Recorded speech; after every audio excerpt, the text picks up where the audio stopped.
board with Pope Francis. Pope Francis greets the journalists on board the flight taking him to Indonesia as he embarks on an apostolic visit, which also sees him visit Papua New Guinea, Timor-Leste and Singapore. We must have been about 40 minutes into the ETA Airways papal flight to Jakarta for the first stop of the Pope's 12-day visit to 4 countries in Asia and Oceania.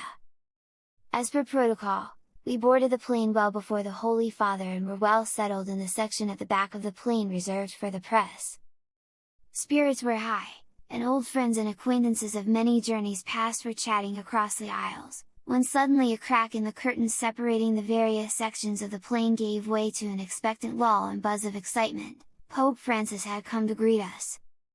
He paused at the top of the aisle, and with a big smile and gentle voice, said, "Thank you," to the some 85 journalists accredited to the papal plane.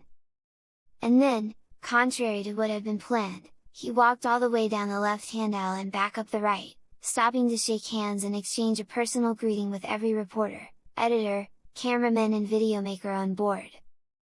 His priceless, and tireless, aide, Salvatore Scalozzi, who looks after the press every minute during the journey, introduced newcomers and recalled the names and publications of the veterans, one by one. The Pope had a word for each.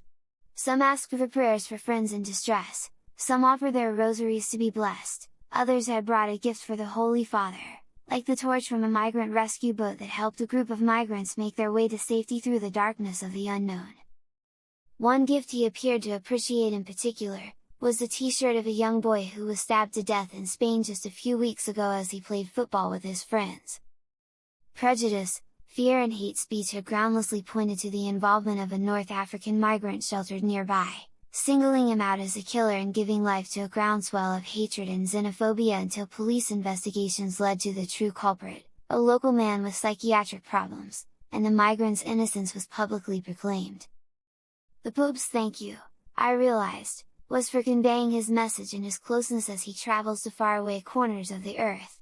But it was also for telling the stories of those who are forced to flee their homes, who embark on dark and dangerous journeys, who find themselves rejected, turned away, marginalized and even sentenced and condemned for sins they did not commit, just like Jesus.